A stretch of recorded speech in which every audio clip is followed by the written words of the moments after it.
رحم اللہ من قرأ الفاتحہ.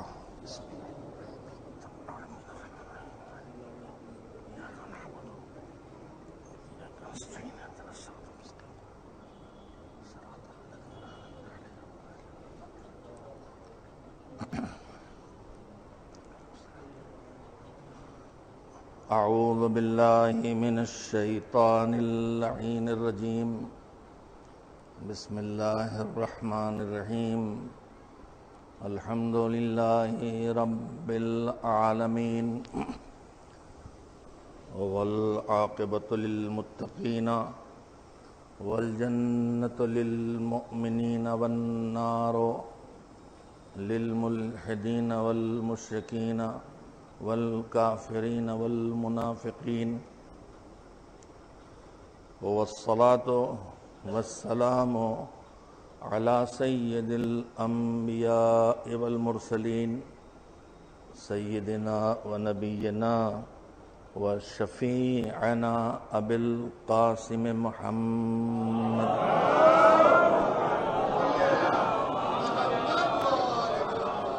وآلہ الطیبین الطاہرین المعصومین المظلومین واللعنۃ الدائمۃ الباقیۃ علی اعدائہم اجمعین من الآن الی یوم الدین.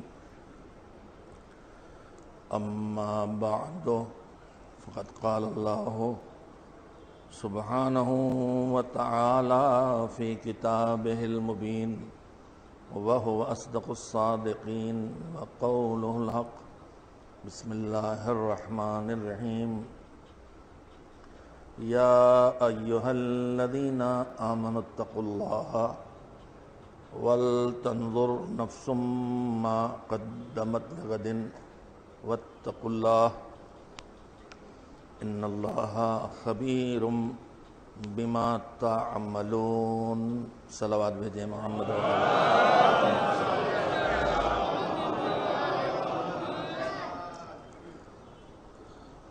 مجلس ایصال ثواب ہے اور ماہ ذی الحجہ کی آخری تاریخیں ہیں. ایام عزا شروع ہونے والے ہیں. ان دونوں مناسبتوں کو پیش نظر رکھتے ہوئے آپ حضرات کی خدمت میں جس آیہ کریمہ کی تلاوت کی ہے اس میں پروردگار عالم نے صاحبان ایمان کو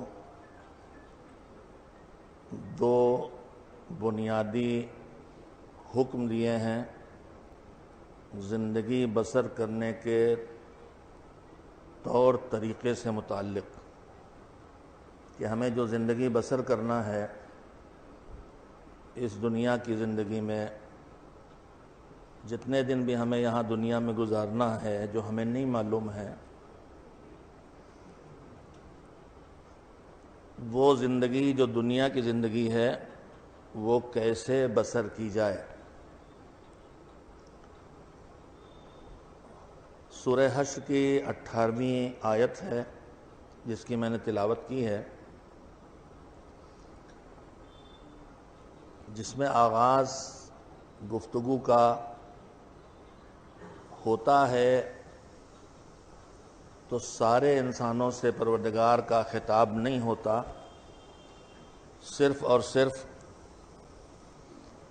ان سے اللہ کہہ رہا ہے جن کو یہ توفیق ملی ہے کہ وہ انکار وجود خدا کی کھائی کو پار کر کے توحید کی سچائی تک پہنچے اور توحید کی سچائی پہ آئے تو ان کو وہ نور ملا کہ وہ نبوت کی حقیقت کو درک کر سکے،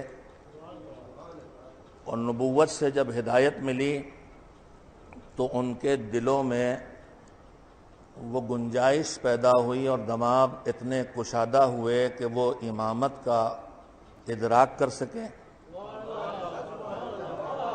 اور جب توحید سے امامت تک پہنچے تو پھر توحید نے نبوت اور رسالت تک اور امامت تک جب پہنچایا تو ان تین عقیدوں نے مل کے اسے قرآن کی سچائی تک پہنچایا، اسے اہل بیت علیہم السلام کی گمراہی سے بچانے کی صلاحیتوں کے اقرار تک پہنچایا، اسے قرآن اللہ کی کتاب ہے اس عقیدے تک پہنچایا، کعبہ اللہ کا گھر ہے اس ایمان تک پہنچایا، اور یہی دنیا کی زندگی ہمارا آخری ٹھکانہ نہیں ہے، اس دنیا کی زندگی کے بعد آخرت کی زندگی ہے۔ اسی توحید و رسالت و امامت و قرآن کے اقرار نے عقیدہ آخرت تک پہنچایا۔ یہ ساری منزلیں صرف عقل کے ذریعے طے ہوئیں۔ یہ عقل تھی جس نے بتایا کہ کائنات بغیر بنانے والے کے نہ بن سکتی ہے اور نہ بغیر چلانے والے کے چل سکتی ہے۔ یہ عقل تھی جس نے بتایا کہ جب اللہ نے انسان کو بنانے سے پہلے اس کی ہر ضرورت حیات کا انتظام کیا، انسان کو بعد میں پیدا کیا، زمین چلنے کی پہلے بنا دی، انسان کو بعد میں پیدا کیا، پیاس بجھانے کا پانی پہلے انتظام کر دیا، انسان کو بعد میں پیدا کیا، سانس لینے کے لیے ہوا پہلے خلق کر دی، انسان کو بعد میں پیدا کیا، اس زمین پر چلنے کے لیے سورج کی روشنی پہلے دے دی۔ تو پھر یہی عقل کہتی ہے کہ جو اس چھوٹی سی دنیا میں راستہ چلنے کے لیے روشنی دے گا، وہ اس طویل زندگی میں جہاں جہالت کے اندھیرے پھیلے ہوئے ہیں، کیا ہدایت کی روشنی نہ دے گا؟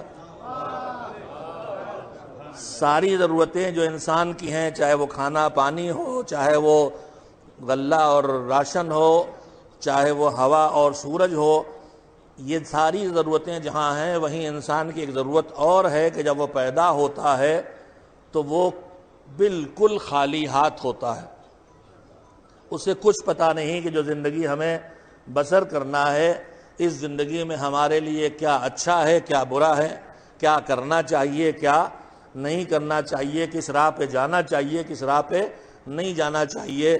وہ جو کچھ کرتا ہے لوگوں کو دیکھ دیکھ کے کرتا ہے، سیکھ سیکھ کے کرتا ہے، تو سکھانے والوں کا محتاج ہوتا ہے۔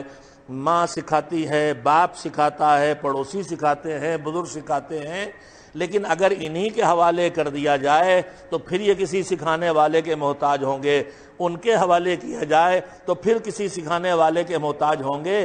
لہذا ایک سلسلہ کہیں جا کے رکنا چاہیے جہاں انسانیت کو سکھانے والے وہ ہوں جو اب کسی انسان کے محتاج نہ ہوں، جنہیں سیدھے پروردگار نے ہدایت کا پیغام دے کے اس زمین پہ بھیجا ہو۔ اللہ کی بارگاہ سے پیغام ہدایت لے کے کہ مجھے کیا ماننا ہے، کیا نہیں ماننا ہے، کیا کرنا ہے، کیا نہیں کرنا ہے، کیسی سیرت اور اخلاق اور خصلتیں پیدا کرنا ہے، اور کون سے اخلاق اور کون سی خصلتیں ایسی ہیں جن سے بچنا ہے، اسی کا نام دین ہے۔ پوری زندگی کے سلیقے حیات کے دینے والے قانون کے مجموعے کا نام دین ہے۔ انسان ہدایت کا محتاج ہے، انسان ہدایت کا محتاج ہے، اسے ہر قدم پہ بتانے والا چاہیے۔ تو بتانے والا اگر وہ ہو جو خود غلط کر سکتا ہو، تو جب اس سے خود غلطی ہوگی تو یہ غلطی جسے بتائے گا اس تک منتقل ہونا چاہیے۔ لہذا پہلا بتلانے والا وہ ہونا چاہیے جس سے خود کبھی کوئی غلطی نہ ہو، اور اسی کو معصوم کہتے ہیں۔ تو میری عقل نے مجھے نبوت تک پہنچایا، میری عقل نے مجھے رسالت تک پہنچایا، میری عقل نے مجھے عصمت تک پہنچایا۔ مجھے نہ اس میں کسی قرآن کی آیت کی ضرورت تھی، ابھی میرے پاس آیت آئی کہاں ہے، ابھی میں حدیث تک پہنچا کہاں ہوں۔ پہلے میں نے عقل کے سہارے سے سفر شروع کیا. یہ بنانے والا ہے، خود سے نہیں بنی. چلانے والا ہے، خود سے نہیں چل رہا. اس بنانے اور چلانے والے نے ہماری ہر ضرورت کو پورا کیا ہے. اس میں ہماری ایک ضرورت ہے، ہماری ہدایت. اس ہدایت کے لیے اس نے نبی بھیجے، اس نے رسول بھیجے، اور ان رسولوں اور نبیوں میں ہمیں سکھانے کے لیے آئے ہیں. لہذا وہ علم ہونا چاہیے جو علم ہماری ہدایت کے لیے ضروری ہے، اور وہ علم وہاں سے ملے جہاں پھر آگے ڈھونڈنے کی ضرورت نہ پڑے. اور صرف علم ہونا کافی نہیں، ان سے کسی بھی بھول، چوک، خطا، نسیان، عصیان، کسی چیز کی گنجائش نہ ہونا چاہیے. اس لیے کہ بھولیں گے تو غلط بتا دیں گے، چوکیں گے تو غلط راستے پہ ڈال دیں گے، عصیان کریں گے تو غلط راستے پہ پہنچا دیں گے، نسیان اور بھول کا شکار ہوں گے تو غلط راستے پہ پہنچا دیں گے. یہیں سے عصمت تک پہنچ گئے ہم. اب جب نظریے رسالت تک پہنچ گئے، نظریے نبوت تک پہنچ گئے، اب ہم کھڑے ہیں. نبی کے بعد نبی، رسول کے بعد رسول آ رہا ہے. کیوں میرے مالک؟ کہا اس لیے کہ جب انسانیت شروع ہوئی تو انسان اپنے عقل، اپنے شعور کے اعتبار سے ایک بچے جیسا تھا. اب جیسے جیسے انسانیت بڑھے گی، توجہ تو تھوڑا وقت ضرور لوں گا، اور تھوڑا سے وقت تاخیر سے مجلس بھی شروع ہوئی ہے، کوشش کروں گا کہ سمیٹ کے کم وقت میں بات کہہ سکوں. میرے عزیزو، پہلے ہی دن پورا دین اللہ نے جناب آدم کو کیوں نہیں دے دیا؟ 1,24,000 نبی آتے رہے، 313 رسول ان میں بھیجے گئے، جو 5 بڑے پیغمبروں کی 5 شریعتیں لے کے آئے اور پھیلایا ان کو. پہلے ہی دن سب دے دیتا. دین وقت نہیں ہے تفصیل میں جانے کا. پہلے دن اگر دین دے دیتا تو یوں سمجھیے کہ جیسے وہ بچہ جو KG میں بیٹھا ہے، اس بچے کو ہم MA کا نصاب پڑھا دیں تو نہ اس کے بس کا ہے، نہ اس کی ضرورت ہے. انسانیت تھی KG میں. اب دھیرے دھیرے آدم آئے تو KG سے نکال کے انہوں نے ڈھکیلا فرسٹ کی طرف. نوح آئے تو انہوں نے سیکنڈ میں پہنچایا. انسان آگے بڑھتے رہے، تمیز، تہذیب، کلچر، عقل، تجربہ، علم، معلومات، ہر چیز بڑھتی رہی. کنبے پھیلتے رہے، ضرورتیں پھیلتی رہیں، زندگی بڑی ہوتی رہی، معلومات کی ضرورت بڑھتی چلی گئی. لہذا جب پچھلے معلومات کم پڑے اور معلوم دے دیے گئے، پچھلے قوانین کم پڑے اور قوانین دے دیے گئے. یہ سلسلہ بھی چلتا رہا. جناب نوح پہلی شریعت مکمل لے کے آئے، مگر گئے تو کہیں سے سند نہ ملی کہ آج پوری بات ہماری آ گئی. ابراہیم پوری زندگی دین پہنچا کے چلے گئے، امام بنا دیے گئے، مگر یہ نہ کہا گیا کہ تمہارے ہاتھوں پہ دین مکمل ہو گیا. اس کا مطلب کیا ہوا کہ جتنا ابراہیم لائے ہیں ابھی اور آنا باقی ہے. ابراہیم کے بعد جناب موسیٰ پھر شریعت لے کے آ گئے، مگر یہ سند نہ ملی. عیسیٰ پھر شریعت لے کے آ گئے، مگر یہ سند نہ ملی. پیغمبر خدا حضرت محمد مصطفیٰ صلی اللہ علیہ وسلم پھر شریعت لے کے آئے اور تقریباً 23 سال پیغام پہنچاتے رہے، جس میں توحید سے لے کے قیامت تک کے عقیدوں کو پہنچایا، نماز سے لے کے امر بالمعروف اور تولا اور تبرہ کے احکام اور فروع دین سکھائے، اور صداقت اور امانت کی قدردانی سے لے کے کینے اور بغض اور حسد کی برائیوں تک کو سمجھایا. سب کچھ پہنچاتے رہے، مگر وہاں بھی یہ اعلان نہیں ہوا کہ تمہارے ہاتھوں دین کامل ہو گیا. مگر جب آخری حج کیا زندگی کا، میں عرض یہ کرنا چاہتا ہوں کہ عقل کے سہارے ہم ایمان کی منزلوں تک پہنچے ہیں. اب جو قدیر کا میدان آیا، حج کر کے نکلے تو کہا جو آگے چلے گئے بلوا ان کو، جو پیچھے رہ گئے رک کے انتظار کرو. کیا اعلان ہوا؟ غدیر کا اعلان سب کو معلوم ہے، مگر یہ غدیر کے اعلان سے پہلے آگے نکل جانے والوں کو واپس بلوانا اور پیچھے رہ جانے والوں کا انتظار کروانا پیغمبر کی سیرت بتا رہا ہے کہ جب کبھی تم میں کچھ غلو کے منزلوں میں آگے نکل جائے تو انہیں سمجھا کے پیچھے لے آؤ، اور جب تم میں کوئی تقصیر کے مرحلوں میں پیچھے رہ جائے تو اسے بازو پکڑ کے اپنے ساتھ لے آؤ. پیغام غدیر نہ تقصیر کا دین ہے، نہ غلو کا دین ہے. پیغام غدیر اعتدال کا دین ہے، جو جتنا ہے اس کو اتنا مانو. بلوایا بھی، رک کے انتظار بھی کیا. اور یہ ہمارے ائمہ نے ہم کو سیرت سکھائی ہے. چھٹے امام حضرت، ہم اکثر ہوتا ہم سے خطائیں ہوتی ہیں. دیکھیے ہم انسان ہیں، ہمارے ذہن آزاد ہے، ہماری سوچیں ہیں، ہماری فکریں ہیں، ہمارے ارد گرد کا ماحول ہے، ہم کسی نظریے تک بھی پہنچ سکتے ہیں. اور اسلام نے فکر پہ پہرے نہیں بٹھائیں، فکر پہ پہرے نہیں بٹھائیں. اتنا زیادہ پہرے نہیں بٹھائے ہیں کہ رسول اکرم صلی اللہ علیہ وآلہ وسلم کی خدمت میں ایک شخص آیا، میں نے پیغمبر کا نام لیا، میں نے حضور کا لقب بھی لیا ہے، تو اب ہم سب کا فریضہ ہو گیا صلوات بھیجنا.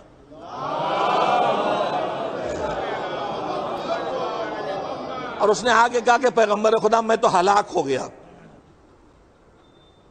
تو پیغمبر نے فرمایا کہ کیا ہوا؟ کہ میں ہلاک ہو گیا. تو حضور نے کہا میں بتاؤں کیا ہوا ہے؟ کہاں بتاؤ، بتائیے. کہ تم یہ سوچ رہے تھے کہ یہ زمین، یہ آسمان، یہ سورج، یہ چاند، اس سب کو خدا نے بنایا ہے. تو تمہارے دماغ میں شیطان نے وسوسہ ڈالا، اور خدا کو کس نے بنایا ہے؟ تو میں تو ہلاک ہو گیا. تو پیغمبر نے کہا نہیں، تم ہلاک نہیں ہوئے، تمہاری ہدایت کی منزلیں اور مضبوط ہو گئیں. کہا کیوں؟ کہا یہ سوال جب تمہارے ذہن میں آیا کہ خدا کو کس نے بنایا، تو تم اسی شک میں الجھ کے نہیں رہ گئے، تم نے فوراً اپنے آپ کو مطمئن کیا کہ خدا مخلوق نہیں ہے، خدا بس خالق ہے. اس نے سب کو بنایا ہے، اس کو کسی نے نہیں بنایا ہے. اگر کوئی اور بنائے گا تو پھر وہ اس کا محتاج ہوگا. تو یہ تمہارا شک جو آیا ہے، اگر اس پہ رک جاتے تو ہلاک ہوتے، لیکن شک پیدا ہو کے پھر یقین تک واپس آئے تو یہ عین ہدایت ہے. میں عرض یہ کرنا چاہتا ہوں کہ عقائد و نظریات میں آدمی کو شکوک و شبہات پیدا ہونا یہ فطری بات ہے. ان شکوک پہ رک جانا کہ پتہ نہیں حساب و کتاب ہے کہ نہیں، پتہ نہیں شفاعت ہے کہ نہیں، رک گئے تو ہلاک ہوئے. اور یہاں سے نکل آئے تو عین ہدایت کی منزل پہ آ گئے. تو ہماری فکروں پہ پہرے نہیں بٹھائے گئے، لہذا ہمارے پاس نظریات آ سکتے ہیں. ہم میں کوئی وہاں بھی جا سکتا ہے کہ معصومین کو، ائمہ طاہرین کو، اہل بیت کو. ابھی ہمارے بزرگ اعجاز بھائی نے بہترین شعر کہے، ان میں ایک بات یہی تھی کہ ہم بھی علی کے، میں جو شعر یاد نہیں دیتے، بڑا بدذوق آدمی ہوں، بہت خوش ذوق ہوں، اچھے شعر اچھے لگتے ہیں، بہت بدذوق ہوں کہ یاد نہیں رہ جاتے. اگر آپ اسی کو بدذوقی کہتے ہیں تو صلوات بھیج دیجیے. ہاں تائید کر دیا آپ نے.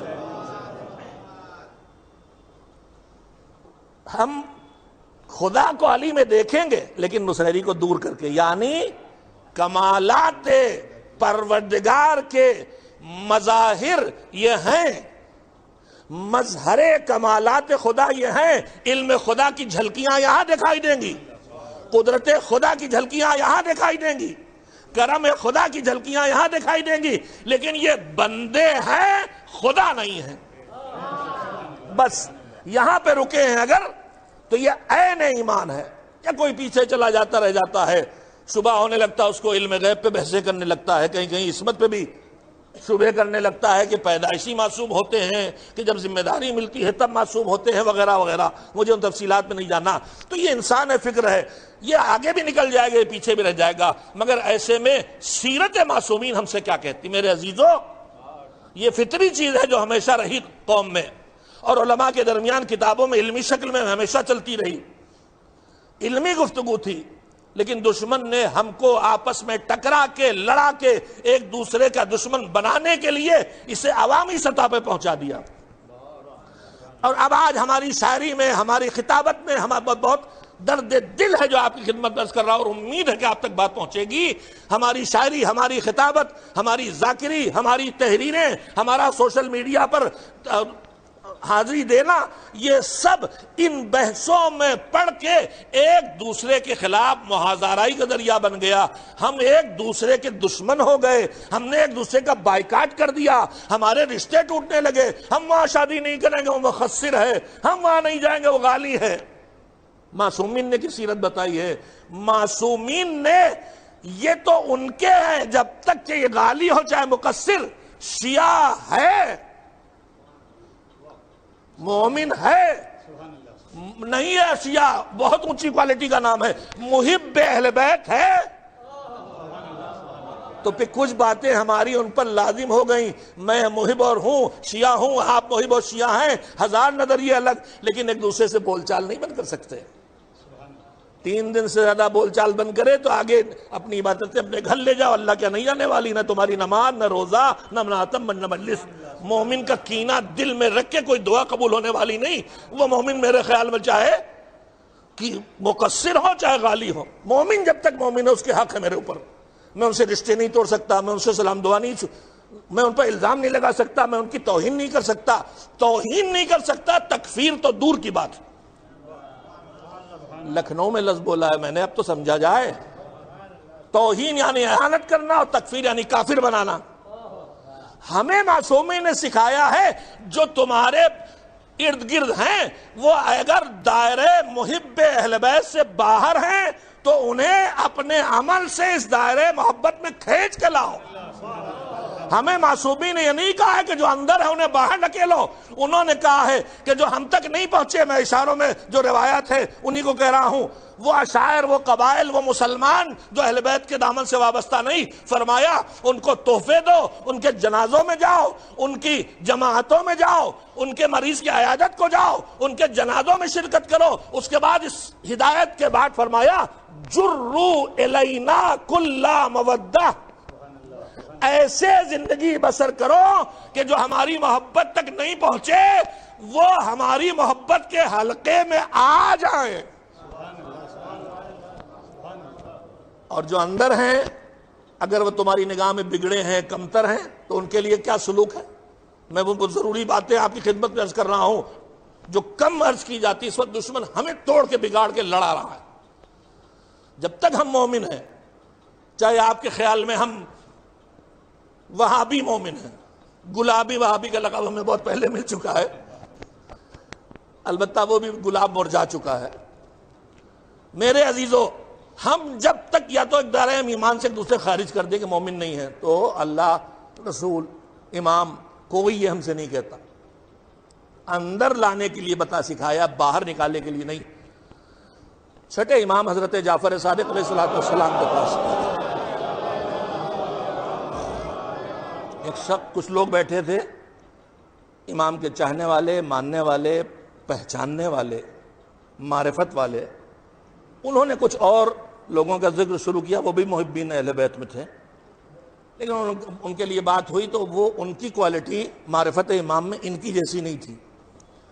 تو ایسی کچھ گفتگو کر رہے تھے کہ جیسے ہم سے ان سے کیا مطلب، وہ تھوڑا نیچے والے لوگ، ہم ان سے اوپر محب اہل بیت ہے، زیادہ اونچی کوالٹی کے شیعہ ہیں، ایسی باتیں کر رہے تھے. تو امام نے فرمایا سنو، یہ جو تم کہہ رہے ہو کہ تم ان سے کوئی مطلب نہیں، ان سے دور ہو، تمہارے معیار کے وہ شیعہ نہیں ہیں، مومن نہیں ہیں، تم اس لیے ان کو چھوڑے دے رہے ہو. تو اگر یہی روش ہم اپنا لیں تو کیا ہوگا. میں روایت پڑھ رہا ہوں اور کوئی حوالہ مانگے گا تو میرے پاس حوالے نوٹ ہوتے ہیں، انشاءاللہ آپ کی خدمت میں پیش کر دوں گا. کہا اگر یہی انداز ہم بھی اختیار کر لیں تو پھر تمہارا کیا ہوگا. تم چاہے جتنے اونچے ہو گئے مگر تم ہم سے تو بہت نیچے ہو. تو اس لیے اگر ہم تم کو چھوڑ دیں، اگر تم ان کو چھوڑ دو، اسی دلی پہ ہم تمہیں چھوڑ دیں، تو پھر ہمارے ساتھ بچے گا کون. کہا دیکھو جو تم سے نیچا ہے تمہارے خیال میں، اسے چھوڑو نہیں، اسے اٹھا کے اپنے برابر لے آؤ. آپ کو لگتا ہے یہ مومن تقوی میں ہم سے کم ہے تو ہم اس سے دور ہو گئے، نماز قضا کرتا ہے، چھوڑ نہ دیجئے، محنت کیجئے، اسے بھی نمازی بنا لیجئے. آپ کو لگتا ہے یہ عزادار نہیں ہے، ماتم میں پیچھے ہے، تو اسے نہ کہیے کہ گلابی وہابی ہے، محنت کیجئے، اسے اپنی کوالٹی کا عزادار بنا لیجئے. آپ کو لگتا ہے مومن نیچے رہ گیا تو آپ کا بھائی ہے، آپ کا بھائی پیچھے رہ جائے تو آپ اپنے برابر لائیں گے، اور آگے چلا جائے کہ جا کے کہیں بلندی سے زمین پہ گر پڑے گا، مر جائے گا، تو آپ اسے پیچھے کھینچ لائیں گے. بس ہمیں اس معاشرے میں اعتدال پیدا کرنا ہے، وہ غدیری پیدا کرنا ہے کہ جس کے لبوں پر ولایت کا نغمہ ہو تو پیشانی پر سجدے کا نشان بھی ہو. ایک صلوات بھیجیں محمد و آل محمد.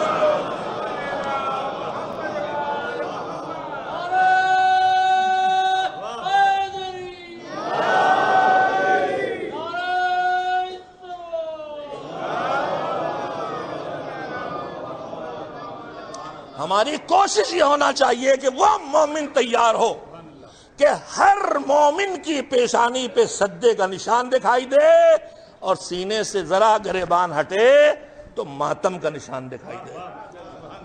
اور میں ادارے تقریر مکاتب سے ہوں، غلط فہمیاں بہت پھیلی، الحمدللہ گھٹی ہیں، لیکن میں اب عام زبان سے آپ سے کہنا چاہتا ہوں، سنی سنائی پہ بھروسہ کرنے کے بجائے ذرا نگاہیں ڈالنا شروع کیجئے. ہم 5 سال کے بچے سے شروع ہو جاتے ہیں. اگر ہم خطرناک ہیں تو پھر بہت خطرناک ہیں. اگر آپ کی نگاہ میں ہم غلط ہیں تو پھر ہم بہت خطرناک ہیں آپ کے لیے. 5 سال 4 سال کا بچہ ہمارے مکتب میں آ جاتا ہے، 11 سال تک ہمارے پاس سیکھتا ہے. اگر ہم نامناسب ہیں، ہمارے عقیدے کمزور ہیں، ہم مقصر ہیں، تو پھر ہم سے بہت ہوشیار ہو جائیے. مگر اس فیصلے سے پہلے، سنی سنائی پہ فیصلہ کرنے سے پہلے ذرا تھوڑا سے دیکھ لیجئے. خالی ہمارے ایک مکتب میں چلیے آپ، ایک 4 سال کا بچہ ہم اسے اردو بھی پڑھا رہے ہیں. اور میں عرض کروں کہ کسی قوم کو ختم کرنا ہوتا ہے، دشمن جو سازشیں کرتا ہے ان میں ایک ہوتا ہے اس کی زبان کو اس سے چھین لینا. اور آزادی کے فوراً بعد ہماری زبان ہم سے چھین لی گئی. لکھنا چھوٹا تھا، بولتے تھے. لیکن اب میں آپ سے عرض کروں کہ بولنے میں بھی ہماری اردو جا رہی ہے. تلفظ تو بڑے بڑوں کا درست نہیں رہ گیا، شین قاف غائب ہو گیا ہے. اپنا نام خود ہی بتاتے ہیں. آپ کا کیا نام؟ کا میرا نام جیسان ہے. بھائی جیسان نہیں ہے، آپ ذیشان ہے. قرآن مجلسوں میں قرآن سننے کو مل رہا. اردو جا رہی تھی، مگر تنظیم المکاتب نے سب چاروں طرف، اب بھی آپ دیکھیں گے نوحے مرثیے ہندی میں لکھے، قرآن میں ہندی مانگا جا رہا. مگر جو بچہ مکتب سے نکل کے آیا ہے وہ ہندی نہیں اردو میں آج بھی پڑھتا ہے نوحے. ہم جو اردو سکھاتے ہیں ہمارا ہے امامیہ اردو قاعدہ، امامیہ عربی قاعدہ. اور یہ پہلا مرحلہ ہے کہ جب بغدادی قاعدے سے نکال کے ہم امامیہ تک لے آئے. اور مولوی اسماعیل میرٹھی کی گرفت سے باہر لا کے امامیہ اردو قاعدے تک لے آئے. اس امامیہ اردو قاعدے کے پہلے صفحے کو کھولیے، دنیا بھر میں الف سے انگور، چلیے کہیں کہیں اللہ بھی لکھا ہے، ہم نے بھی لکھا الف سے اللہ. مگر اس کے بعد اب جو مثلا تے آئی تو ترازو یا ایسی کوئی چیز جو پہلے دن سے سکھا دے کہ ناپ تول کے ڈنڈی مارنے پہ آ جاؤ. لیکن ہمارے ہاں تے سے ترازو نہیں لکھا، تے سے تازیہ لکھا ہے. ہمارے ہاں جیم سے جانماز لکھا ہے. ہمارے ہاں سین سے صدگا لکھا ہے تو عین سے علم لکھا ہے. ہمارے ہاں کاف سے کعبہ لکھا ہے، قاف سے قرآن لکھا ہے، تو میم سے منبر لکھا ہے. تو ہم خالی اردو نہیں سکھا رہے، خالی الف بے بچہ یاد کرے گا تو اس کے پاس شیعہ کلچر پورا آ جائے گا. وہ کعبے کو بھی پہچانے گا، کربلا کو بھی پہچانے گا، وہ جانماز پہ بھی کھڑا ہوگا، وہ منبر پہ بیٹھنے کے لائق بھی ہو جائے گا. میرے عزیزوں، یہ ہے ہماری کوشش. اگر یہی گلابی وہابی ہونا ہے تو پھر میں بھی شافعی کی طرح کہوں گا کہ جب اس نے مدح اہل بیت کی تو کسی نے کہا کہ رافضی ہے، کہنے لگا اگر یہی رفض ہے تو میں رافضی ہوں. تو اگر وہ نمازی پیدا کرنا جو ماتمدار ہو اور وہ ماتمی کھڑا کرنا جو نمازی ہو، اگر یہی گلابی وہاں بھی ہونا ہے تو ہمیں یہ گوارا ہے. ایک صلوات بھیجیں محمد و آل محمد.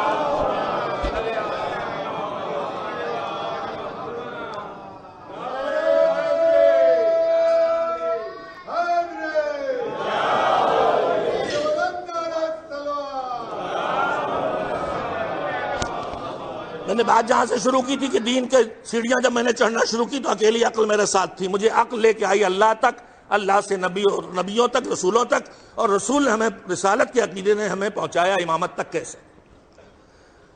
دین کے مکمل ہونے کی سند کسی کو نہیں ملی، پیغمبر خدا صلی اللہ علیہ وسلم کو بھی نہیں ملی.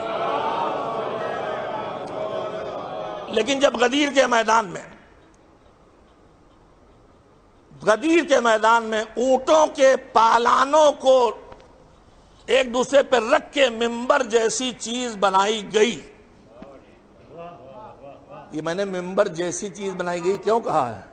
وہاں ممبر تو نہیں تھا اس ڈھانچے کا، ممبر جیسی چیز تھی، مگر اسے ممبر غدیر کہا گیا. توجہ دیں، ایک جملے میں ماشاءاللہ سب پڑھے لکھے بیٹھے ہوئے ہیں، ایک جملے میں بات کہنا چاہتا ہوں۔ یزید کے دربار میں جو لکڑیوں کی بنی چیز رکھی تھی وہ منبر جیسی تھی کہ نہیں؟ وہ منبر تھا، آج بھی رکھا ہے وہ یا اس جیسا منبر تھا، مگر اس منبر پر جب بیٹھ کے حق کے خلاف، ولایت کے خلاف، امامت کے خلاف، اہل بیت کے خلاف، دین کے خلاف بات ہوئی تو سید سجاد علیہ السلام نے اس کے جواب دینے کے لیے یزید سے اجازت مانگی ہے، تو کیا کہا تھا؟ مجلسیں سنتے آپ، نتیجے بھی نکالا کیجئے۔ کہا امیر اگر تیری اجازت ہو تو میں بھی ان لکڑیوں پہ جا کے اپنی بات کہوں۔ سنو علی کے شیعو، جب منبر ہو مگر ان کی بات نہ کی جائے تو وہ لکڑی رہ جاتا ہے، اور جب لکڑیاں ہوں مگر غدیر کا پیغام سنایا جائے، دین کا پیغام سنایا جائے تو پالان شتر بھی منبر بن جایا کرتا ہے۔ یہ منبر دین سنانے کے لیے ہے، یہ دین پیغام خدا سنانے کے لیے ہے، یہ توحید کے لیے ہے، یہ رسالت کے لیے ہے، یہ نبوت کے لیے ہے، یہ فضائل محمد و آل محمد کے لیے ہے۔ عجیب غریب باتیں ہمارے معاشرے میں سننے کو ملتی ہیں، جوان کبھی کبھی اس سے متاثر ہو جاتے ہیں۔ کہیں کہیں کو کہتا ہے صاحب یہ منبر غدیر کا منبر ہے، اور غدیر کے منبر سے تو بس فضائل بیان ہوں گے۔ بہت بے خبر ہے کہنے والا، غدیر کے منبر میں تو خالی ایک فضیلت بیان ہوئی ہے، باقی ساری فضیلتیں جو بیان ہوئی کہاں سے بیان ہوئی؟ بولیے۔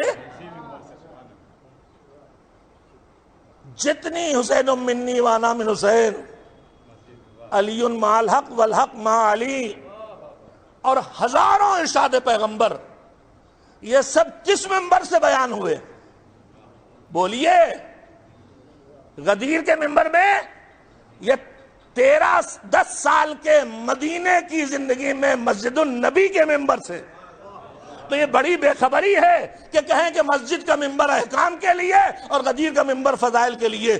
پورے فضائل کا سارے بیان مسجد النبی کے منبر سے ہوا ہے، اور غدیر میں صرف ولایت علی نہیں، خطبہ پیغمبر کا پڑھیے، پورا دین بیان کیا ہے، نماز و روزہ بیان کیا ہے۔ تو یہ نہ غدیر کا منبر ہے نہ مسجد النبی کا منبر ہے، یہ منبر رسول ہے۔ غدیر میں بچھے تو بھی منبر رسول ہے، مسجد میں بچھے تو بھی منبر رسول ہے، امام باڑے میں رکھا ہو تو بھی منبر رسول ہے، اور نہ رکھا ہو چوراہے پہ کھڑے ہو کہ لاؤڈ اسپیکر پہ وہ پیغام پہنچایا جا رہا ہو تو وہی چبوترا منبر ہے۔ منبر اس شکل کا نام نہیں ہے، منبر اس جگہ کا نام ہے جہاں سے پیغام دین دیا جائے، پیغام قرآن دیا جائے، پیغام ولایت دیا جائے، پیغام امامت دیا جائے، پیغام اخلاق دیا جائے، پیغام تقوی دیا جائے، پیغام توکل دیا جائے۔ ایک صلوات بھیجیں محمد و آل محمد۔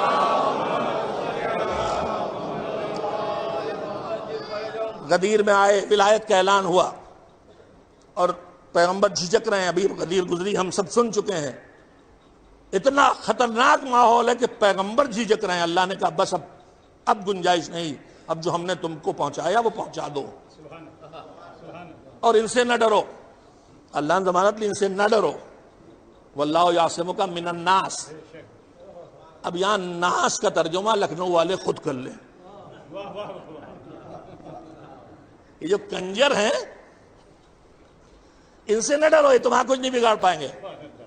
میں نے خود نہیں پڑھا تھا، ابھی اس سال جب غدیر آئی میں نے کہا کچھ پڑھیں کچھ اور سیکھیں، تو مجھے پتا چلا کہ پیغمبر کی جان لینے کی سازش 5 مرتبہ ہوئی کم سے کم، اور اس میں تبوک سے واپسی میں جو اونٹ بہکایا گیا تھا وہی نہیں، غدیر سے واپسی میں بھی رات کی تاریکی میں پلان بنایا گیا تھا کہ پیغمبر کو اونٹ بہکایا جائے، جب اونٹ بہکے گا تو یا تو پیغمبر اونٹ سے گر پڑیں گے یا لڑکھڑائیں گے، اسی وقت حملہ کر دیں گے، اور مدینے واپسی میں یہ کام ہوا، اور پیغمبر کو اللہ نے اطلاع دے دی، تو جہاں وہ چھپے تھے اس سے پہلے ہی اونٹ رک گیا، اور انہوں نے وہاں پتھر گرایا تاکہ اونٹ بھڑکے، مگر اونٹ وہاں پہنچا ہی نہیں تھا، تو پتھر گرا تو اونٹ بھڑکا نہیں، اور وہ روز سمجھے کہ اونٹ بھڑک گیا ہوگا، دوڑ کے آ گئے، اور اسی وقت روشنی ہوئی اور سب کے چہرے دیکھ لیے گئے جو کتابوں میں لکھے ہیں۔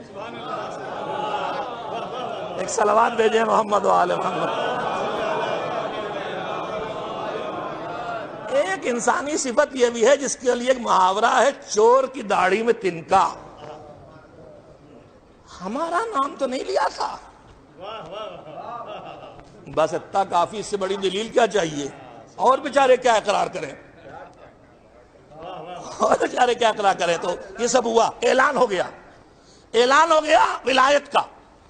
تو اب ادھر سے آیا الیوم اکملت لکم دینکم، میں نے آج دین تمہارے لیے پورا کر دیا. اب جو آج دین پورا ہو گیا تو یہ بتائیے کہ رسالت کا کام کیا تھا؟ ادھر سے ادھر لانا، یہی تھا نا. اور جو لائے ہیں اس کو لوگوں تک پہنچانا، اور جو پہنچائیں تو لوگ مٹانے کھڑے ہوں تو اس کو بچانا. ادھر سے ادھر لانا رسالت و نبوت کا کام. ادھر سے ادھر دین آ رہا ہے نا، اب یہاں لوگوں تک پہنچانا، اور دشمن کھڑے ہوں تو بچانا، یہی کام تھا. اب غدیر میں اعلان ولایت مولائے کائنات کے بعد سند آ گئی، دین ہو گیا مکمل. دین مکمل ہو گیا، یعنی اب ادھر سے کچھ آنا نہیں ہے. تو دین کو لانے والے کی ضرورت باقی نہیں رہی. تو اب رسالت کا کوئی کام نہیں، نبوت کا کوئی کام نہیں، لیکن ابھی اس دین کو پھیلنا بھی ہے، اور پھیلے گا تو دشمن کھڑے ہوں گے مٹانے، بچنا بھی ہے. لہذا لانے والے کی ضرورت ختم ہو گئی تو رسالت و نبوت ختم ہو گئے، لیکن پھیلانے اور بچانے والا ضروری تھا. لہذا سلسلہ امامت شروع ہو گیا. رسالت ختم ہوئی، امامت شروع ہو گئی کہ اب دین پھیلاتے رہو، دین بچاتے رہو. اور یہ سلسلہ قیامت تک رہے گا، جب تک کہ اس زمین پر پورے زمین کے ایک ایک ذہن اور دل تک دین نہ پہنچ جائے. اور اس زمین سے جب تک دین کا دشمن نہ مٹ جائے امامت لازمی ہے.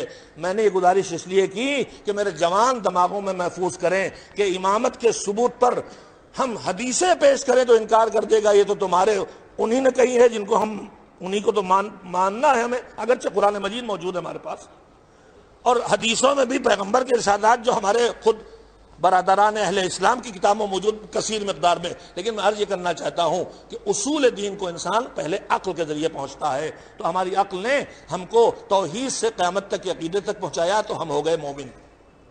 اب میں پھر بہت وقت لے لیا اور بات کہنے میں، اب میں پھر آیت پڑھتا ہوں. یا ایھا الذین آمنو، اے ایمان والو. یعنی کون؟ یعنی جو توحید سے عقیدہ قیامت تک عقیدے کے مرحلے میں کہیں راستے سے بھٹکے نہیں ہو.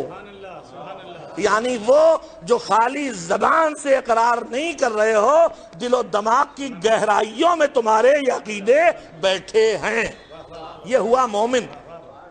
اب کہہ رہا ہے اتقوا اللہ، تقوی اختیار کرو. تقوی اختیار کرو کس سے کہہ رہا؟ مومن سے.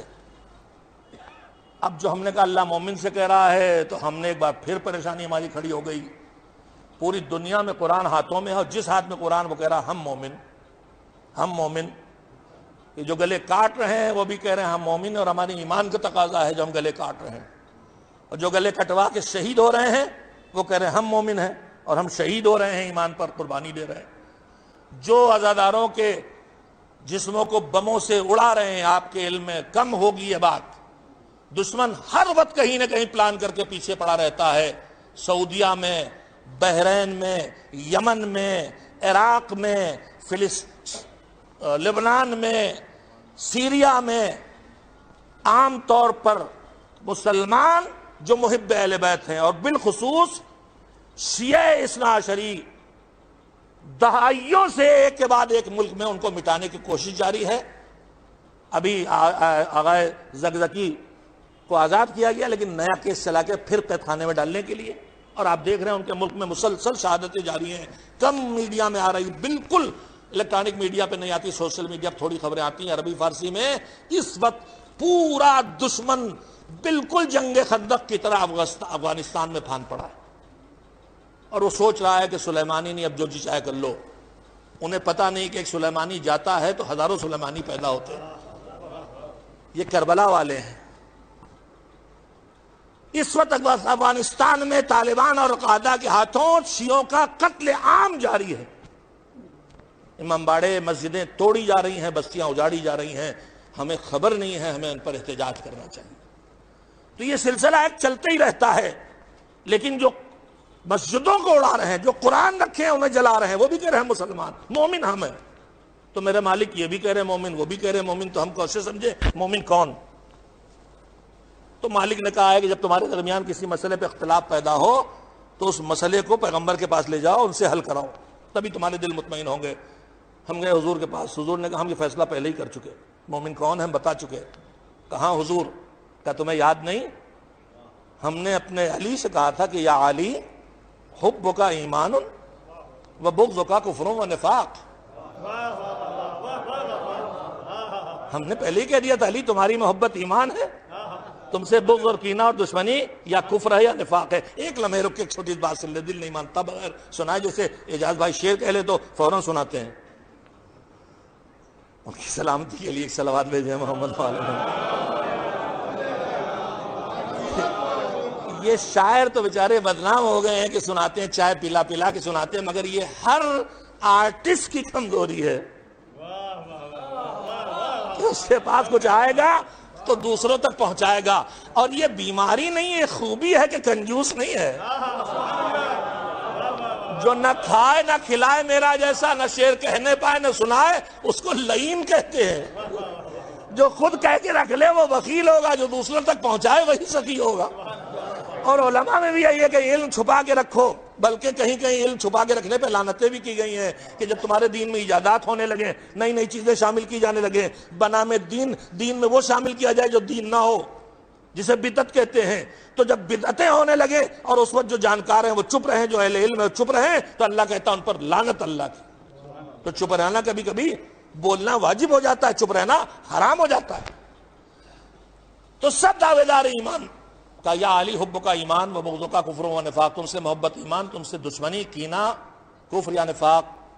اے میرے پیغمبر، علی سے دشمنی کو 2 نام دے دیے تو علی سے محبت کو بھی 2 نام دے دیے ہوتے، مگر 2 نام دیں تو کیسے دیں؟ یہ حب و بغض ہے کیا؟ حب و بغض، دشمنی اور دوستی، محبت اور عداوت، یہ ہیں 2 جذبے جو دل میں پیدا ہوتے ہیں۔ محبت بھی دل میں آتی ہے، کسی کا کینہ بھی دل میں آتا ہے، مگر یہ دونوں جذبے کبھی دل میں چھپے رہتے ہیں، کبھی کھل کے سامنے آ جاتے ہیں۔ 10 سال ساتھ رہنے کے بعد پتہ چلتا ارے اتنی دشمنی پالے تھا آج نکالی، اور 10 سال سے زندگی بسر کر کے پتہ چلتا ارے یہ اتنی محبت کرتا تھا مجھ سے، اپنا سب کچھ نثار کر دیا مجھے بچانے کے لیے کورونا میں۔ تو کبھی یہ محبتیں اور نفرتیں دل میں چھپی رہتی، کبھی کھل جاتی ہیں۔ اب حدیث کو پھر سے پڑھیے کہ علی تم سے کینہ، تم سے بغض، کفر اور نفاق، شاید حضور یہ فرما رہے ہیں کہ جب تک دشمنی علی دلوں میں چھپی رہے نفاق ہے، لیکن جب بغض علی کھل کے سامنے آ جائے تو کفر ہے۔ لیکن علی سے محبت کا ایک ہی نام ہے کہ علی سے محبت دلوں میں چھپی رہے تو بھی ایمان ہے، عمل میں کھل کے آ جائے تو بھی ایمان ہے۔ ایک صلوات بھیجیں محمد و آل محمد علیہ السلام۔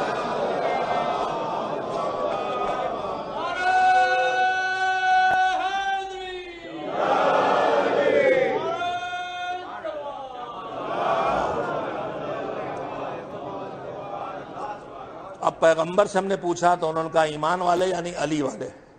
اب میں یہاں مولانا غلام مسکر اللہ مقامہ کے جملے اکثر دہراتا ہوں، انہی میں ان کا ایک جملہ یہ تھا کہ اب اے صاحبان ایمان، قرآن کو جب پڑھو اور جہاں آئے یا ایھا الذین آمنو، تو میں کہہ سکتا ہوں کہ اے ایمان والو یعنی اے علی والو، ایمان والو یعنی اے علی والو۔ اپنے جوانوں کے لیے بتانا چاہوں گا کہ 89 آیتیں 89 آیتیں ایسی ہیں جہاں اللہ نے جو بھی کہا ہے وہ یا ایھا الذین آمنو کہہ کے کہا ہے۔ اور میں یہ بھی عرض کر دوں کہ یا ایھا الذین آمنو یعنی ایمان والو یعنی علی والو، ان آیتوں میں 2 ہی چیزیں دیکھنے کو ملیں گی، یا کسی اچھے عمل کا حکم دیا ہے یا کسی برے عمل سے روکا ہے۔ یا کسی اچھی عادت کو اپنانے کا حکم دیا ہے یا کسی بری خصلت سے بچانے کا حکم دیا ہے؟ تو اب علی والوں سے خاص کر کے اللہ کہہ رہا ہے جو اچھا ملے اپناتے چلے جاؤ، جو برا ملے اس سے بچتے چلے جاؤ۔ تو علی والا کون ہونا چاہیے؟ جو معصوم تو نہیں ہے مگر اچھائیوں کو اپنا کے برائیوں سے بچ کے کم سے کم عدالت کی منزل تک آ جائے۔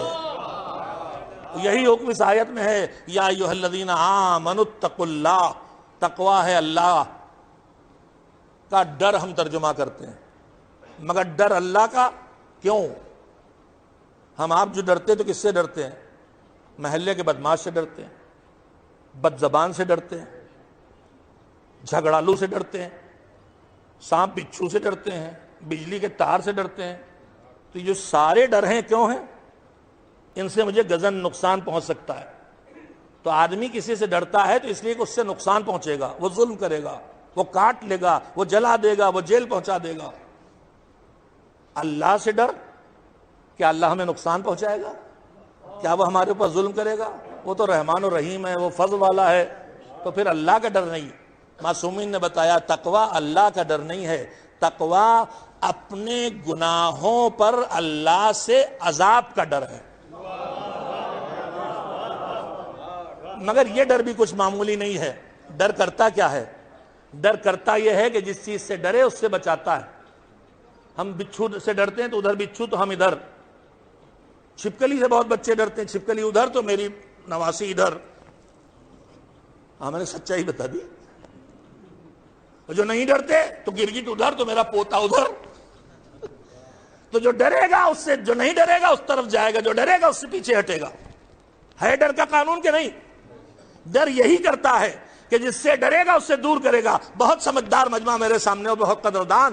ڈر کا کام یہ ہے کہ ڈرو گے تو دور کرے گا، مگر اللہ نے اس کائناتی نظام کو اپنے لیے بدل دیا۔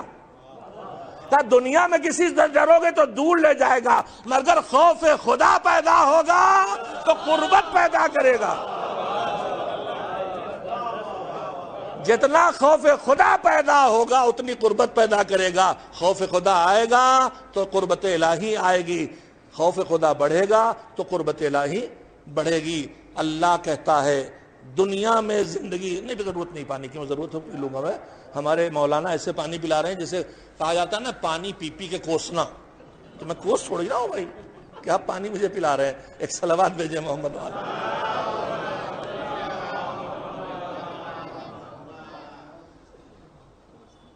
میں نے عرض کیا تھا ایک دنیا سے جڑا اصول حیات ہے اور ایک آخرت سے جڑی بات ہے اس آیت میں، بس سمیٹ کے ختم کر رہا ہوں۔ یا ایھا الذین آمنوا یعنی ایمان والو، یعنی اے علی والو، اتقوا اللہ، اللہ سے ڈرو، یعنی ایسے کام نہ کرو جس کی وجہ سے تم اللہ کی ناراضگی کا، عتاب دنیا یا عذاب آخرت کا شکار ہو جاؤ۔ دنیا میں عذاب نہیں آتا، دنیا میں جو بھی ہے وہ عتاب ہے، عذاب آخرت کا ہے۔ اگر یہ کورونا کی مصیبت ہمارے اوپر ہمارے اعمال کے نتیجے میں آئی ہے تو یہ عتاب الہی ہے، مگر وہ اتنا کریم ہے۔ مولا نے سنانے کا وقت نہیں رہ گیا، امیر المومنین علیہ السلام نے ابھی میرے پاس 33% ہے اور یہاں 33% میں پاس ہو جاتا ہے، اور آج کل تو آن لائن چل رہا ہے، تو آن لائن میں تو ابھی کتنے لوگ اور میرے ساتھ بیٹھے مجھے پتا نہیں ہے، تو میں 3rd کلاس صحیح لیکن پاس چل رہا ہوں۔ ذرا ایک سب لوگ مل کے صلوات بھیج دیے بھائی۔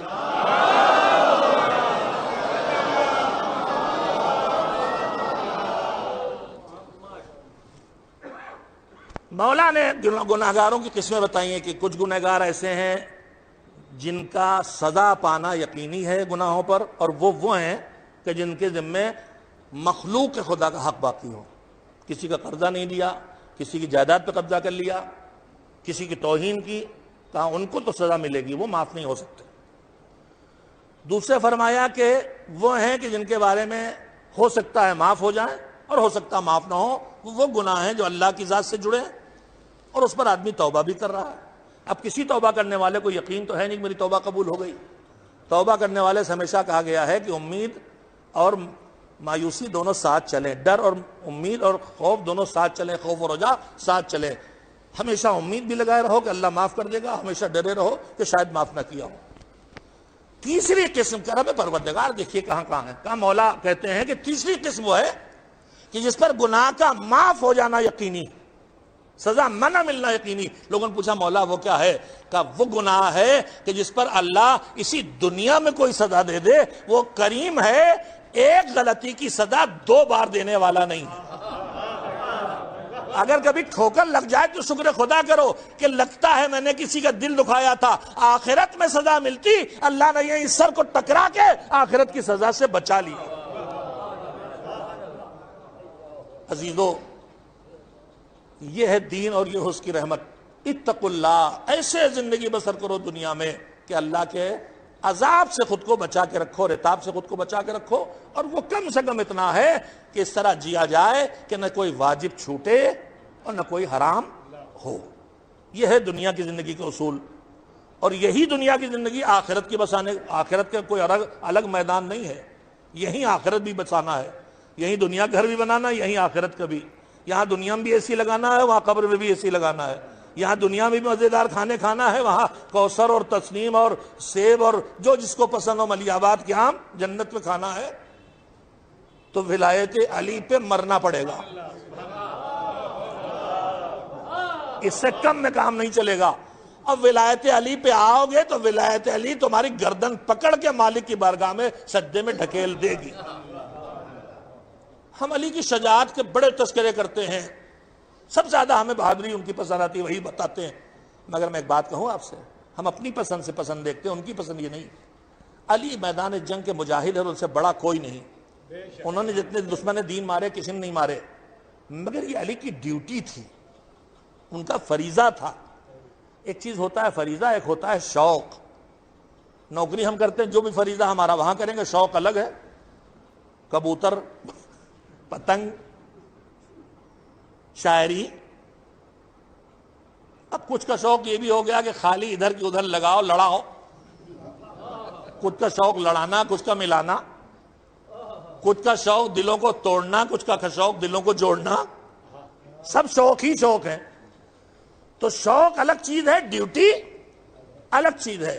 سر کاٹنا علی کی ڈیوٹی تھی، مگر علی کا شوق سروں کا کاٹنا نہیں تھا، علی کا شوق بارگاہ پروردگار میں سروں کا جھکانا تھا۔ سجدے میں جانا علی کا شوق تھا، کسی کا سر کاٹنا علی کا شوق نہیں تھا۔ تو زندگی بسر کرنا ہمیں کس طرح کے گناہوں سے بچ کے رہیں، واجب نہ چھوٹے، حرام نہ ہو، علی والے ہیں تو ہم سے کہا جا رہا ہے۔ اور اس کے بعد کیا کرنا، وَلْتَنْظُرْ نَفْسٌ مَّا قَدَّمَتْ لِغَدٍ۔ اور دیکھو ہر آدمی جی رہا ہے دنیا کی زندگی، روزی روٹی، گھر مکان، گاڑی، تعلیم، شادی، بچوں کی رشتہ داریاں نبھانا، دعوتیں اڑانا وغیرہ وغیرہ سب ڈیوٹی ہے، مگر اس دنیا میں لگ کے آخرت کو نہ بھول جانا، یہیں وہاں کا معاملہ بھی نپٹانا ہے۔ گھر یہاں بنے تو دیکھو وہاں کتنا بنا ہے۔ امام صادق نے کہا تم ہی گھر بنا رہے ہو جنت میں، ایک ایک جملے میں ایک ایک پیغام ہے کہ گھر تو تم ہی بنا رہے ہو جنت میں، یہ جو تم نیکیاں کرتے ہو انہی سے گھر بنتا ہے۔ مگر سمجھو کہ ایک آدمی جو گھر بناتا ہے اور بنا تو دیکھا نہیں صحیح نہیں بنا، پھر توڑوا دیا، زمینداری میں سے ہم نے دیکھا اپنے گاؤں میں بھی، پھر توڑوا دیا، آج تک کھنڈر کھڑا ہے۔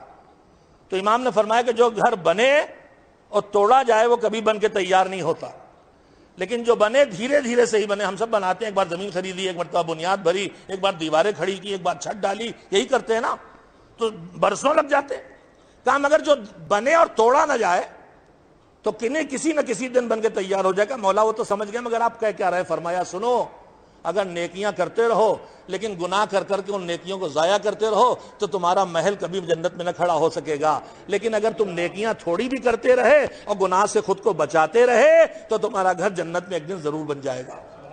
تو اب نتیجہ کیا نکلا کہ علی والے کی ڈیوٹی ہے کہ واجب نہ چھوٹے اور حرام نہ ہو، یعنی گناہ سے خود کو بچا کے چلنے کی عادت ڈال لے تو اس کے بعد ایک نیکی بھی، ایک آنسو بھی جنت میں لے کے پہنچا دے گا، ایک صلوات بھی جنت میں پہنچا دے گی، جہنم سے بچ نکل آئے۔ ایک صلوات بھیجے محمد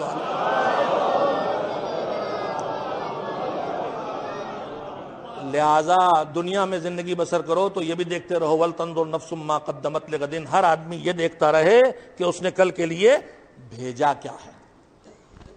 ہم آپ دنیا میں زندگی بس میں ختم کر رہا ہوں. نماز کا وقت بھی فضیلت کا آج اول وقت گزر چکا ہے, وقت فضیلت آ چکا ہے, اور جماعت سے نماز میں شریک ہو جائیں تو وقت اول کو چھوڑ کے جماعت کے لیے فضیلت تک جا سکتے ہیں. ہونا تو یہی چاہیے کہ جب اول وقت نماز آئے تو ہم اس عبادت سے فارغ ہو چکے ہوں جس کا جو ہر وقت کر سکتے ہیں, اور اس عبادت میں پہنچ جائیں جس کا وقت اللہ نے معین کیا ہے. میں نے دو جملوں میں پوری بات کہہ دی ہے. ایک عبادت وہ ہے جو عبادت کو حکم وقت معین نہیں کیا, اگر جب چاہو تب کرو, مجلس انہی میں ہے. اور ایک عبادت وہ ہے جس کا وقت معین ہے کہ اسی وقت پڑھنا ہے تم کو, نماز ان میں ہے. تو معین وقت والے کو معین وقت پہ کر لیں, اور جس کی آزادی ہے وہ جب چاہیں تب کر ڈالیں. کسی نے بہت اچھے جملوں میں بات کہی کہ آزاداری ہر وقت, نماز بر وقت. ایک صلوات بھیجیں محمد و آل محمد. میں ہرگز نہ کسی پہ طنز کرنے کا قائل ہوں, نہ بحث کا مزاج بنانے کا. بغیر بحث کا مزاج کھڑے کیے ہوئے صحیح بات پہنچانے کی مثبت لہجے میں ضرورت ہے ہماری قوم میں, تاکہ جو آپس کی دوریاں بڑھ بڑھ کے فرقے بنتے چلے جا رہے ہیں ان سے نجات ملے اور سب ایک دوسرے کے ساتھ کھڑے دکھائی دیں. ضرورت اس کی ہے. ضرورت تو سارے عالم اسلام کو ایک ہونے کی ہے.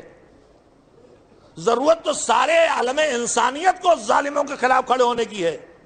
شیطان پرست انسانوں کے مقابلے میں سارے انسان ایک ساتھ کھڑے ہوں, چاہے ہندو ہوں, چاہے سنی ہوں, چاہے عیسائی ہوں, چاہے یہودی ہوں, سب ایک ساتھ انسان ہیں تو ایک ساتھ کھڑے ہوں. ضرورت اس کی ہے. مسلمان ہیں تو ایک ساتھ کھڑے ہوں. تو پھر شیعہ ہیں تو اس سے زیادہ قربت کا رشتہ تو کوئی آنے والا نہیں ہے. ان کو تو علی کی محبت جوڑے ہیں, ان میں فاصلے نہ ہونا چاہیے. اللہ کرے کہ بھئی ایام ازاں آئیں تو ہمیں جتنا ہم جوڑیں اس سے زیادہ اور جوڑیں. ایسا نہ ہو کہ ایام ازاں آئیں تو ہمارے فاصلے بڑھنا شروع ہو جائے. جو فاصلے پیدا ہوئے وہ گھٹا دیجیے گا. اگر لڑ کے مجلس جانا چھوڑ دیا تھا, گھر جانا چھوڑ دیا تھا, اب مجلس حسین میں چلے جائیے گا تو گھر آنے جانے کا سلسلہ بھی شروع ہو جائے گا.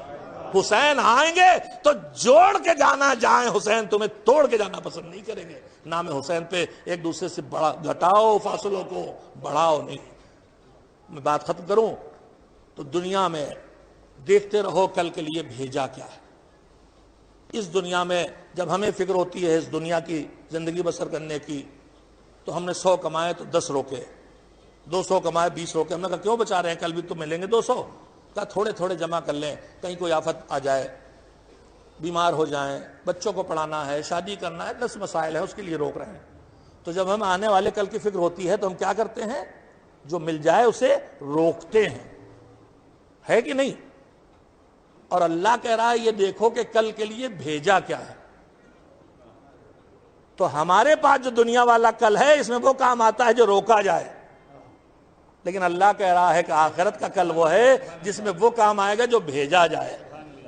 جو ہم نے اپنے اوپر خرچ کر لیا وہ روک لیا, جو کسی ضرورت مند کے ہاتھ پہ رکھ دیا وہ بھیج دیا, جو کپڑے ہم نے پہن لیے وہ روک لیے, جو کسی غریب کے لباس پہ چلے گئے وہ وہاں چلے گئے. ائمہ یہی امام چوتھے امام کے جملے ہیں کہ جب کوئی مانگنے آتا تھا تو کہتے تھے خوش آمدید خوش آمدید, مرحبا مرحبا بمن یحمل زادی الی منزلی. جو سامان مجھے اپنی پیٹھ کے لاد پہ لے جانا پڑتا وہ یہ میرا سامان وہاں پہنچا رہا ہے. تو جو وہاں کام آئے گا وہ جو بھیجا ہے. جس وقت کی قیمت ہم نے یہاں ٹیوشن پڑھا کے لے لی وہ روک لیا, اور جو کسی ضرورت مند طالب علم کو جو ٹیوشن فیس نہیں دے سکتا اس کو فری پڑھا دیا تو یہ وہاں بھیج دیا. میں سیاست میں ہوں, سیاسی تعلقات سے میں نے 10 ٹھیکے اپنے لے لیے تو یہاں روک دیا, اور کسی ایک غریب کو نوکری دلا دی تو وہاں بھیج دیا. تو بس جو دوسرے کے کام آ جائے گا وہ وہاں ملے گا. اللہ کہتا ہے کہ تم ہمیں اگر خلوص کے ساتھ کھجور کی گٹھلی پر سفید جھلی برابر بھی کچھ اچھا کام صدقہ کر کے بھیجو گے تو ہم پال پوس کے واپس کریں گے قیامت میں, تو اتنا بڑا کر کے دیں گے جیسے کوہ احد. اب ہم طے کر لیں کہ خمس نہ دے کے ایف ڈی بڑھانا ہے کہ جو 5% دینے والا ہے, یا خمس دے کے ادھر بھیج دینا ہے جہاں کوئی لمٹ نہیں ہے کہ کتنا بڑا ہو کے واپس آنے والا ہے. ایک صلوات بھیجیں محمد و آل محمد. واتقوا اللہ, اور دیکھو سنبھل کے زندگی بسر کرنا, واجب نہ چھوٹے حرام نہ ہو, واجب نہ چھوٹے حرام نہ ہو, اور پلٹ کے دیکھتے رہنا کوئی واجب تو نہیں چھوٹا, کوئی حرام تو نہیں ہوا, قضا کر لیں, توبہ کر لیں. واللہ ان اللہ خبیر بما تعملون، اور خالی تمہیں یہ بھروسہ ہو جائے کہ تم جو کرتے ہو اللہ جانتا ہے تو تم خود ہی سدھر جاؤ گے۔ سدھرنے کے لیے اتنا ہی کافی ہے کہ اللہ باخبر ہے۔ بس عزیزوں، میں بے انتہا شکر گزار ہوں کہ آپ نے مجھے موقع دیا ممبر پہ آنے کا، اور نہایت تحمل سے تھوڑی منزلیں آگے بڑھ کے سماعت فرمایا۔ ابھی کمال کربلا ایک یہ بھی دیکھنے کو ہمیں ملا کہ جو مراحل صبر میں شکر کی منزلوں میں تھے، جہاں ہم صبر نہیں کر پاتے شکر کے منزلوں میں آ جاتے ہیں، وہاں شکر کی منزلوں میں تھے۔ چاہے سارا گھر لٹانے کے بعد ہنگام عصر حسین کا سجدہ شکر ہو، اور چاہے بیبیوں اور پھوپھیوں اور بہنوں کے سروں سے چادریں چھن جانے کے بعد شام غریبہ کی تاریکی اور سناٹے میں وقت کے امام فرزند حسین سید سجاد کا سجدہ شکر ہو۔ ساری رات ایک ہی آواز آتی رہی، تیرا شکر کہ تو نے ہماری قربانی قبول کی۔ ایک باپ دنیا سے اٹھا ہے، بیٹیاں ہیں، بیوہ چھوڑی ہے، اور چاہنے والے ہیں، بھائی ہیں۔ میرے عزیزوں، کربلا میں ایک بزرگ، ایک بوڑھا، جس کو جوان بھائی کی موت نے کمر توڑ دی تھی، جوان بیٹے کی شہادت نے آنکھوں سے نور کم کر دیا تھا، گود کے پالے بھیا کی یتیم کی کچلے ہوئی لاش کے ٹکڑے سمیٹنے میں کمر جھک گئی تھی، وہ نکلا شہادت کے لیے، وہ نکلا شہادت کے لیے۔ بیوی کو بلایا، بہن کو مدد چاہیے تمہاری بہن، چلو میرے ساتھ۔ وقت کا امام آیا اس کے سامنے، جس کی امامت ابھی ان مراحل میں شروع ہونے والی ہے۔ بی بی زینب آ کے بیٹھ گئی۔ یہ زینبیہ ہے، یہ لفظ ہی بے چین کرتا ہے۔ اس زینبیہ کا لفظ آتے ہی دل زینبیہ سامنے آتا ہے، جہاں بہن دیکھ رہی کہ میرا بھیا بھوکا پیاسا مارا جا رہا، بھیا کہہ رہا تھا بہن واپس جا خیموں میں، بہن مدد چاہیے، لے کے آ گئی۔ سر اٹھایا، گود میں رکھا، چہرے پہ ہاتھ ملا۔ بے ہوش کو پانی چھڑک کے ہوش پہ لاتے ہیں، یہاں تو بانسو بھی خشک ہو چکے ہیں۔ چہرے پہ ہاتھ ملا، بیٹا آنکھیں کھول، دیکھے تجھ سے ملنے کون آیا ہے۔ آنکھ کھولی، بابا سراپا لہو سراپا زخم۔ بابا یہ کیا؟ کہا جنگ۔ کہا ٹھیک جنگ ہے، مگر حبیب کیا ہوئے؟ کہا بیٹا شہید۔ مسلم کیا ہوئے؟ گردن کٹا کے سو گئے۔ بابا میرا چچا عباس آئے۔ سید سجاد کے سوال کہہ رہا ہے کہ میں اطمینان تھا میرا چچا ہے تو میرا بابا کو کوئی ایک جنم نہیں پہنچ سکتا۔ کہا بیٹا سب ختم ہو گئے، سب شہید ہو گئے، اب میں بچا ہوں۔ کونی ٹیکی، طاقت لگائی، اٹھنا چاہا، دم نہیں۔ پھوپھی بازو پکڑو، پھوپھی ہنسا دو، بیٹا کیوں؟ کہا جاؤں گا لڑنے کا نہیں، تیرا جہاد کوفہ و شام کے بازاروں میں ہے۔ جو اصل عاشور اپنی طاقت سے اٹھ نہ سکے، اسے 11 محرم سے لے کے اور سفر کی تاریخوں تک زمین پہ اتنا طولانی سفر زنجیریں ڈال کے پیادہ چلایا جائے۔ خدا حافظ بابا۔ نکلے، بیویاں سب باندھ کے کھڑی ہو گئی۔ خدا حافظ بھیا، خدا حافظ بابا، خدا حافظ چچا۔ پہنچ گئی سامنے ذوالجناح، بیٹھ گئے۔ نہیں ابھی نہیں بیٹھے، آگے کنارے کھڑے ہوئے۔ صابر حسین بھی اب بے چین ہے تھوڑا سے، کبھی داہنے کبھی بائیں۔ زینب سمجھ گئی بھیا اب بخش بازو پکڑنے کے لیے نہیں ہے، اب اکبر رکعت تھامنے کے لیے نہیں ہے، مگر زینب ہے۔ ایک ہاتھ سے رکعت تھامی، ایک ہاتھ سے بازو پکڑا، سوال کیا، جوڑے پہ بیٹھے۔ چل میرے نانا کے سوار چل، اب بس آخری رحمت ہے۔ گھوڑا کھڑا، مجھے پتا ہے تو بھوکا پیاسا میری طرح ہے، آخری رحمت دوں گا۔ سر جھکایا، اٹھایا۔ حسین سمجھ گئے کچھ کہہ رہا، اب جو جھک کے دیکھا تو ننھی سی بچی قدموں سے لپٹی، میرے بابا کو نہ لے جا۔ سکینہ کو دعوت کرو، کہا بابا جا رہے ہو تو کہیں پہنچا، مدینے پہنچاؤ نہ، جب پہنچاؤ کہا بیٹا ممکن ہوتا تو کیوں نہ، کہا بابا بس پھر ایک بار اور کلیجے سے لگا لو، کلیجے سے لگا کے رخصت ہوئے، سوار ہو کے چلے، میدان میں آئے، جنگ لڑے، سرو تن میں جدائیاں کی، بجلی کی طرح تلوار چلی، دشمنوں پہ حملہ کیا، کہاں بھاگتے ہو بیڑیو، کہاں بھاگتے ہو گیدڑو، تم نے میرے بھیا عباس کو مار ڈالا، میرے بھیا لال اکبر کو مار ڈالا، کدھر جاتے ہو؟ لڑتے لڑتے بدن کی طاقت دھیرے دھیرے گھٹی، خون بہتے بہتے جسم کمزور ہوا، وہ وقت آیا کہ اب زہرا کا لال گھوڑے پہ بیٹھ کے جھوم رہا ہے، ایک مرتبہ کسی نے دور سے پیشانی پہ پتھر مارا، خون ابلا، قبا کا دامن اٹھا کے پیشانی صاف کرنا چاہی، حرملہ نے تیر کا نشانہ لے کے سینے پہ جو تیر مارا تو دل توڑ گیا، حسین نے پشت سے تیر نکالا، چلو میں خون بھر کے چہرے پہ ملا، زہرا کا لال گھوڑے پہ جھوم رہا ہے، ماں گود پھیلائے کھڑی ہے، آجا میرے لال مگر مرحلہ امتحان ہے، جنازہ زندہ جسم تیروں پہ اٹکا، زمین تک دھیرے دھیرے پہنچا، ظالم کا خنجر چلا، سرو تن میں جدائی آئی، زلزلہ آیا، زینب پہنچی، بیٹا دیکھ کیا قیامت ہے، کا پردہ ہٹاؤ، اماں پھوپھی اماں، نو کے نیزہ پہ باپ کا کٹا ہوا سر، السلام علیکہ یا ابا عبداللہ، تھوڑی دیر گزری، خیمے لٹ گئے، لاش لا کے ڈال دی گئی، ارے ادھر کے گھوڑے ادھر، ادھر کے گھوڑے ادھر، وَسَيَعْلَمُ الَّذِينَ ظَلَمُوا أَيَّ مُنْقَلَبٍ يَنْقَلِبُونَ أَلَا لَعْنَةُ اللَّهِ عَلَى الْقَوْمِ الظَّالِمِينَ۔